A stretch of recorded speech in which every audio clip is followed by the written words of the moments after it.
Assalamualaikum warahmatullahi wabarakatuh. Selamat pagi dan salam sejahtera untuk Ananda semuanya. Kita berjumpa kembali dalam mata pelajaran pembiakan tanaman. Kali ini kita akan membahas tentang KD33, yaitu menganalisis tempat persemaian. Nah, baik Ananda semuanya.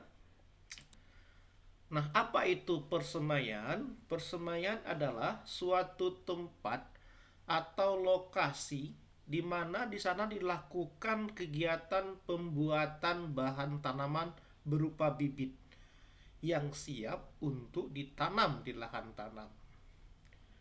Artinya, persemaian bibit adalah kelanjutan dari perkembangan hasil pembiakan generatif atau dari biji. Nah, begini contoh-contoh tempat persemaian. Anda bisa lihat gambarnya, ada yang sangat luas, ditutup dengan paranet, ada yang berbentuk sungkup, ya. Nah, ini jelas contoh-contoh tempat persemaian. Apa tujuan membuat tempat persemaian ini? Tujuannya adalah untuk menyiapkan bibit yang siap tanam dalam jumlah dan kualitas yang sesuai dengan yang kita inginkan. Kemudian tujuan kedua untuk menyiapkan bahan tanaman yang sesuai dengan tata waktu yang kita perlukan. Kemudian yang ketiga, untuk menyiapkan bahan tanaman sesuai dengan yang kita inginkan, baik dari jenisnya, kuantitasnya, maupun kualitasnya.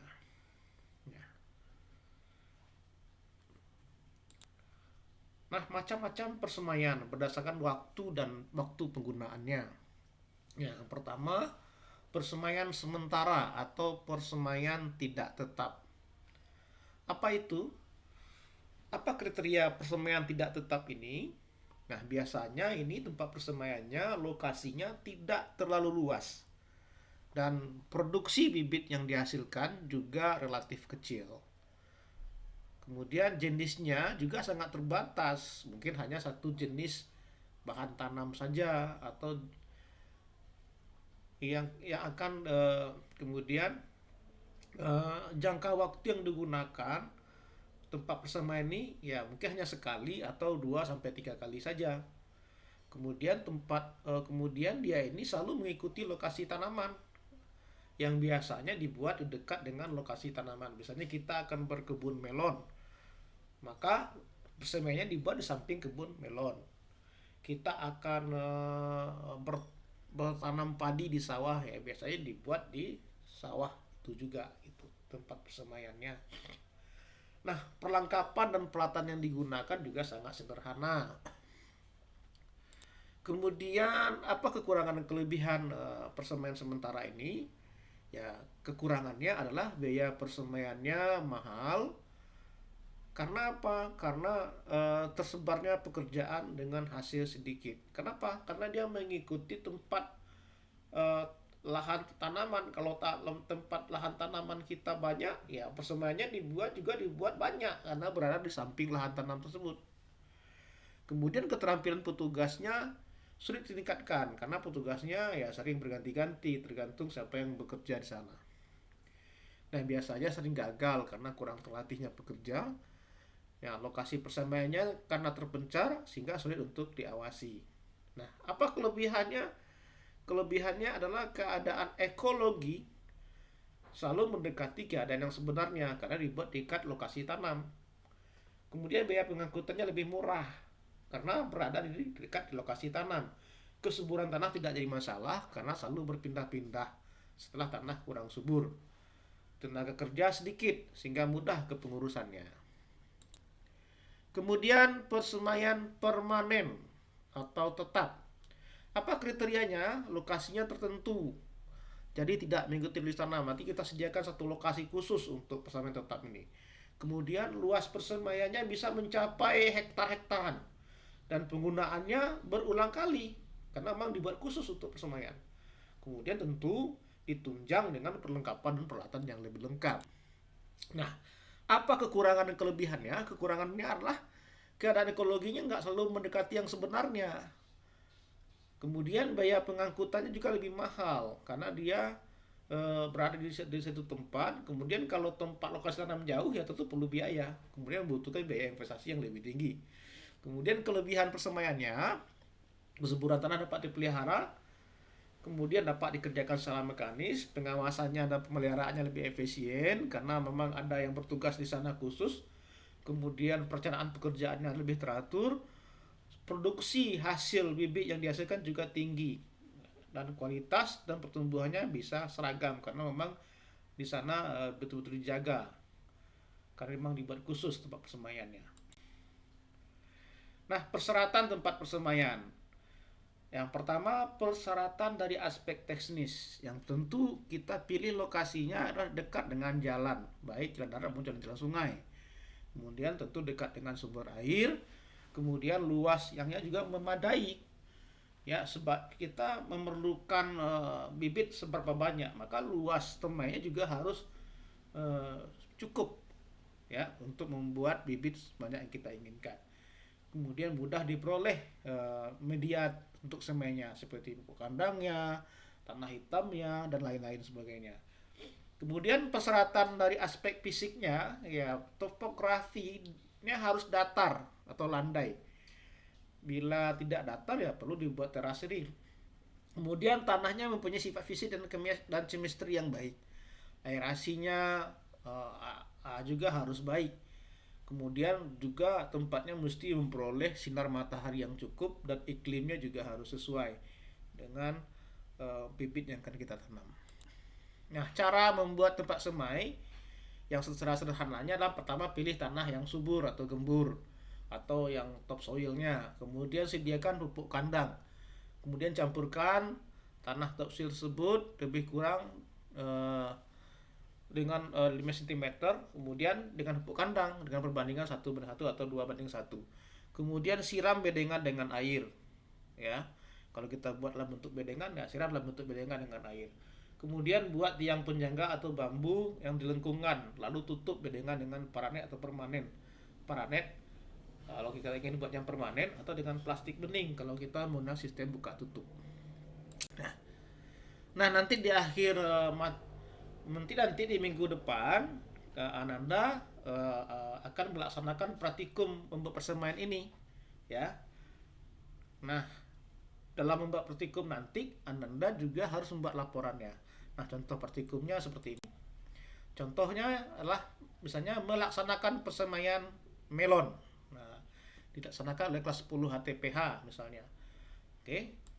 Kemudian Anda jelaskan itu deskripsi klasifikasi ilmiah dari melon tersebut. Kingdomnya apa, divisinya apa. Nah, kemudian Anda jelaskan juga melon itu apa peserta tumbuhnya, bagaimana ciri-ciri tanaman tersebut. Melon adalah tanaman buah termasuk dalam suku labu-labuan, nah, misalnya. Kemudian dia tanaman buah semusim, ya. Kemudian tumbuhnya berumah satu dengan bunga dua tipe, bunga jantan dan hermafrodit. Nah, jelaskan itu. Kemudian buat sekitar flowchartnya ya, bagaimana budidaya melon itu. Ya, pertama budidaya melon umumnya dilakukan secara generatif atau diambil dari biji. Kemudian bijinya kita semai sehingga jadilah bibit. Nah, kemudian bibit hasil semai itu baru kita pindahkan ke lahan tanam. Nah, proses perkecambahan umum melon ini umumnya berlangsung 1-2 hari. Bijinya itu berkecambah umumnya 1-2 hari. Kemudian setelah kita semai, nah prosesnya berlangsung antara 10-14 hari.